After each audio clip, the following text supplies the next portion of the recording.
성령의 역사 마스터 클래스 30일. 살인자에서 성자가 된 네스오의 정복자. 스코틀랜드의 사도 콜룸바. 여러분 안녕하십니까? 성령의 역사 마스터 클래스 31번째 시간입니다. 지난 시간 우리는 늪지대 클로너드에서 3,000명의 제자를 길러낸 위대한 스승 피니안을 만났습니다. 피니안은 제자들에게 늘 강조했습니다. 고인물은 썩는다. 너희는 고향을 떠나 낯선 땅으로 가서 너희의 부활을 맞이하라. 이 가르침은 수많은 아일랜드 청년의 가슴에 불을 질렀습니다. 오늘 우리는 피니안의 제자 중 가장 문제적이고 가장 뜨거웠으며 가장 드라마틱한 삶을 살았던 한 남자를 만나보려 합니다. 그의 인생은 전반부와 후반부가 극단적으로 다릅니다. 전반부에 그는 왕족의 혈통을 타고난 오만한 귀족이었고 자신의 자존심 때문에 전쟁을 일으켜 무려 3,000명의 목숨을 앗아간 살인자였습니다. 교회에서 파문당하고 조국에서 추방당한 죄인이었습니다. 하지만 후반부에 그는 달랐습니다. 그는 자신의 죄를 씻기 위해 스스로 유배의 길을 떠났고 거친 파도가 몰아치는 스코틀랜드의 외딴 섬 아이오나에 정착하여 켈트 기독교의 본부를 세웠습니다.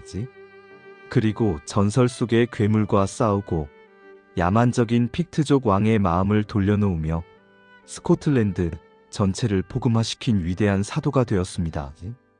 그의 이름은 교회 비둘기라는 뜻을 가진 콜룸바, 아일랜드어로는 콜름킬입니다.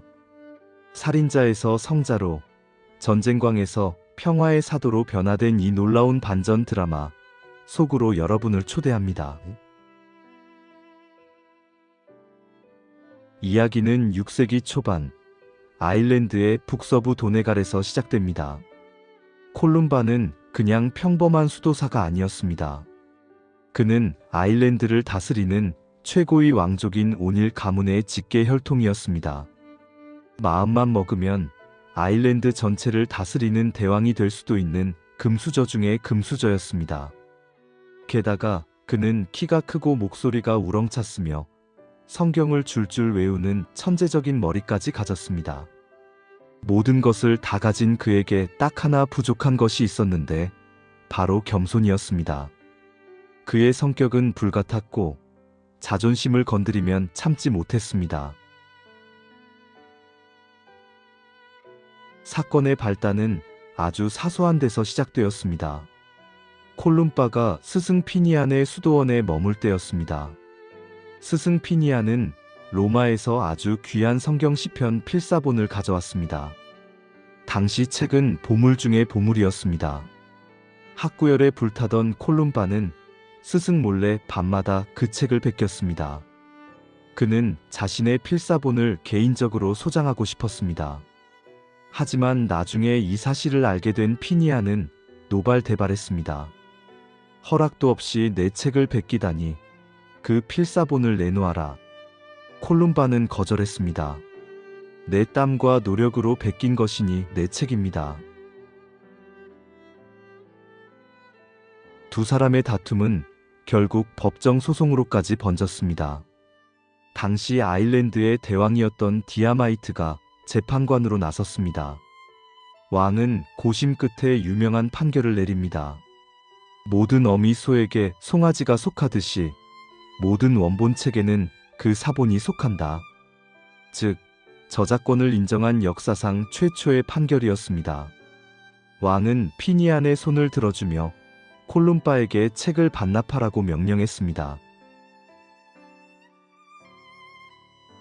콜룸바는 분노했습니다. 왕이 자신에게 망신을 주었다고 생각했습니다. 설상가상으로 왕의 부하들이 콜룸바가 보호하던 한 청년을 살해하는 사건까지 겹치면서 콜룸바의 분노는 폭발했습니다. 그는 자신의 가문인 오닐 일족을 선동했습니다. 우리 가문이 왕에게 무시당했다. 칼을 들어라. 왕족 출신 수도사의 호소에 부족들이 일어났습니다. 결국 쿨 드레임네라는 곳에서 끔찍한 전투가 벌어졌습니다. 이 전투의 결과는 참혹했습니다. 무려 3,000명의 사람들이 목숨을 잃었습니다.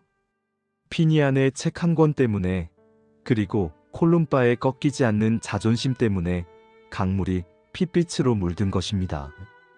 전투가 끝난 후 시체들이 즐비한 들판을 바라보던 콜룸바에게 갑자기 엄청난 두려움과 죄책감이 밀려왔습니다. 내가 도대체 무슨 짓을 한 것인가? 내가 하나님의 종인가? 아니면 살인마인가? 교회는 즉각 징계위원회를 열어 콜룸바를 파문했습니다. 피를 부른 성직자는 자격이 없다는 것이었습니다. 나중에 파문은 취소되었지만 콜룸바는 견딜 수 없는 양심의 가책에 시달렸습니다.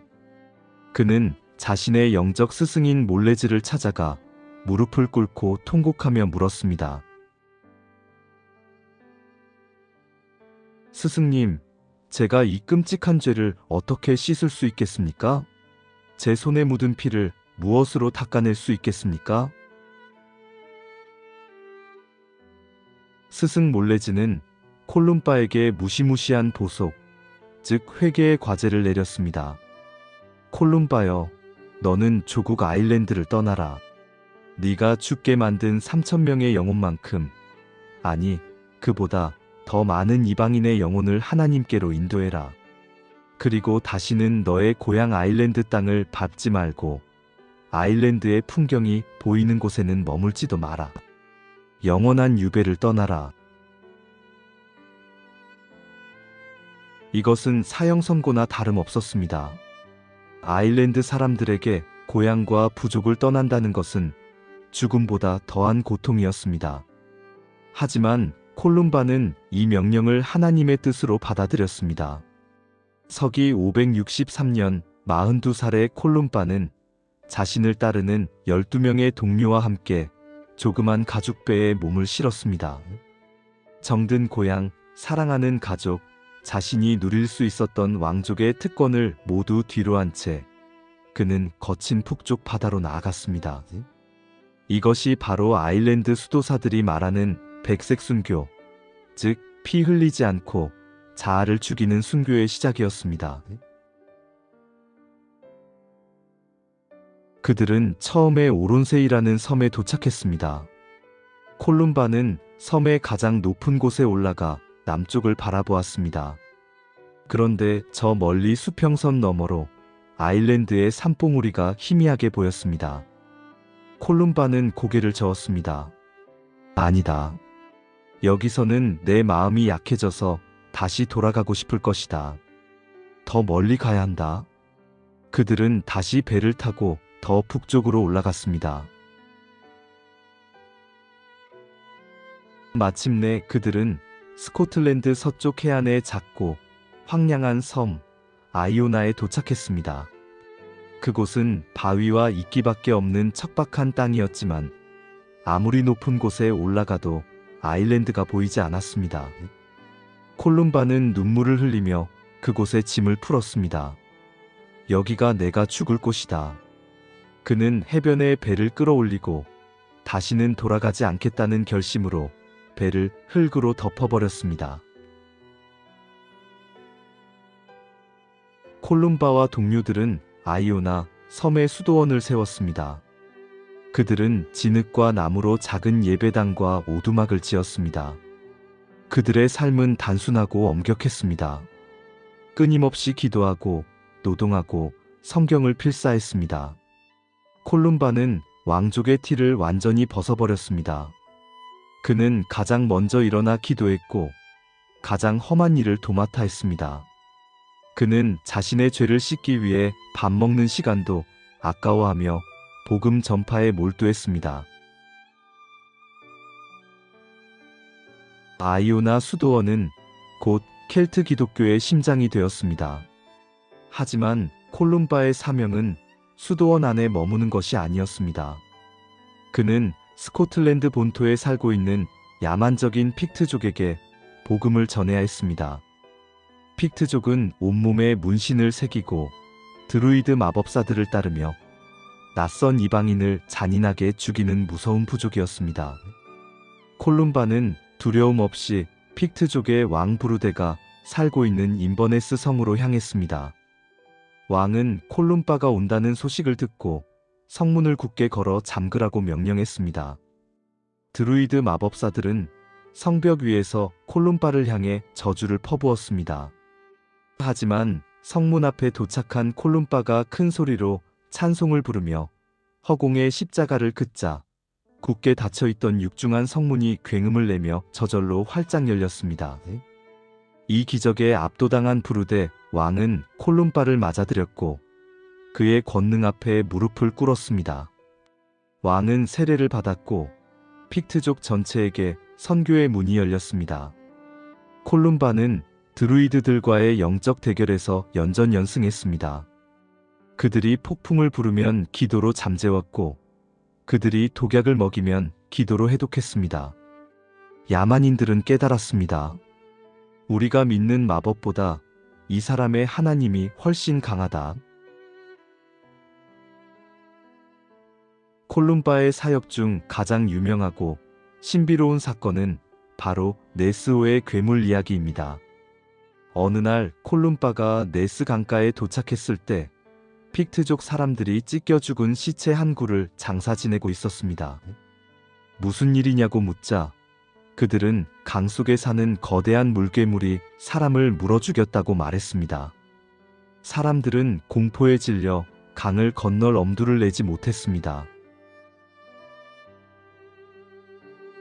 그때 콜룸바는 자신의 제자에게 강 건너편에 있는 배를 가져오라고 명령했습니다. 제자는 주저없이 물에 뛰어들어 헤엄치기 시작했습니다. 그가 강 한가운데쯤 갔을 때 갑자기 물속에서 거대한 괴수가 입을 벌리고 으르렁거리며 제자를 향해 돌진했습니다. 지켜보던 사람들은 비명을 질렀습니다. 그 절체절명의 순간 강가에 서 있던 콜룸바가 손을 높이 들고 십자가를 그으며 외쳤습니다. 그 사람에게 손대지 마라. 당장 멈추고 네가 왔던 곳으로 돌아가라. 예수 그리스도의 이름으로 명하노라. 그러자 놀라운 일이 벌어졌습니다. 제자를 삼킬 듯이 달려들던 괴물이 보이지 않는 벽에 부딪힌 것처럼 멈칫하더니 겁에 질린 듯 꼬리를 내리고 물속 깊은 곳으로 도망쳐버렸습니다. 픽트족 이교도들은 이 광경을 보고 하나님을 찬양했습니다. 이 사건은 성인전 아담난의 콜룸바 생애에 기록된 최초의 네스오 괴물 목격담으로 전해집니다. 콜룸바는 34년 동안 아이오나에 머물며 스코틀랜드 전역을 복음화했습니다. 그는 자신이 죽게 만든 3,000명보다 훨씬 더 많은 영혼을 구원했습니다. 그는 단순한 선교사가 아니었습니다. 그는 문명의 전달자였습니다. 그가 세운 수도원들은 학교가 되었고 그곳에서 만들어진 아름다운 성경 필사본들은 켈트 예술의 정수가 되었습니다. 세계에서 가장 아름다운 책이라 불리는 켈스의 서가 바로 콜룸바의 전통을 이어받은 아이오나의 수도사들에 의해 만들어졌습니다. 서기 597년 75세가 된 콜룸바는 자신의 죽음이 임박했음을 알았습니다. 그는 마지막으로 성경 시편을 필사하고 있었습니다. 여호와를 찾는 자에게는 모든 좋은 것이 부족함이 없으리로다라는 구절을 쓴 뒤 그는 붓을 내려놓으며 말했습니다. 여기까지만 쓰겠다. 나머지는 다음 사람이 쓸 것이다. 그날 밤 자정 종소리가 울리자 그는 힘겹게 일어나 예배당으로 기어갔습니다. 그리고 제단 앞에 엎드려 마지막 기도를 드렸습니다. 제자들이 달려왔을 때 그는 이미 천사들을 보고 있는 듯 환한 미소를 지으며 숨을 거두었습니다. 아일랜드의 왕자가 살인자의 멍에를 쥐고 떠났던 그가 마침내 아이오나의 성자가 되어 하나님 품으로 돌아간 것입니다. 사랑하는 여러분, 콜룸바의 삶은 우리에게 묻습니다. 당신은 과거의 실수와 죄책감에 묶여 있습니까? 아니면 그것을 딛고 새로운 사명으로 나아가고 있습니까? 콜룸바에게 3,000명의 죽음은 평생 씻을 수 없는 아픔이었지만 하나님은 그 아픔을 스코틀랜드 구원이라는 거대한 축복의 통로로 바꾸셨습니다. 회개는 단순히 눈물 흘리는 것이 아니라 삶의 방향을 완전히 바꾸어 하나님의 뜻을 이루는 것임을 그는 온몸으로 보여주었습니다. 오늘 여러분이 서 있는 곳이 아이오나 섬처럼 외롭고 척박하게 느껴질지라도 낙심하지 마십시오. 하나님은 바로 그곳에서 여러분을 통해 기적을 준비하고 계십니다. 콜룸바가 꽂은 십자가가 스코틀랜드를 변화시켰듯이 여러분의 기도가 여러분의 현장을 변화시킬 것입니다. 아이오나의 등불은 콜룸바가 죽은 후에도 꺼지지 않았습니다. 그 불빛은 이제 바다 건너 잉글랜드로 향합니다. 콜룸바가 마지막에 나머지는 다음 사람이 쓸 것이다라고 했던 예언처럼 다음 주자가 배턴을 이어받습니다. 다음 32화에서는 아이오나 수도원 출신의 온유한 수도사 린디스판의 에이든을 만나보겠습니다. 그는 콜룸바와는 정반대로 아주 부드럽고 겸손한 성품으로 잉글랜드 북부 노선부리아 왕국을 복음으로 녹였습니다. 왕과 함께 걸어다니며 전도하고 가난한 자들에게 왕이 준 말을 줘버린 엉뚱하고도 거룩한 성자. 잉글랜드의 사도라 불리는 에이든의 따뜻한 이야기로 여러분을 초대합니다. 영상이 은혜가 되셨다면 구독과 좋아요로 함께해 주십시오. 여러분의 응원이 이 거룩한 순례의 길을 이어가는 큰 힘이 됩니다. 다음 시간에 뵙겠습니다. 감사합니다.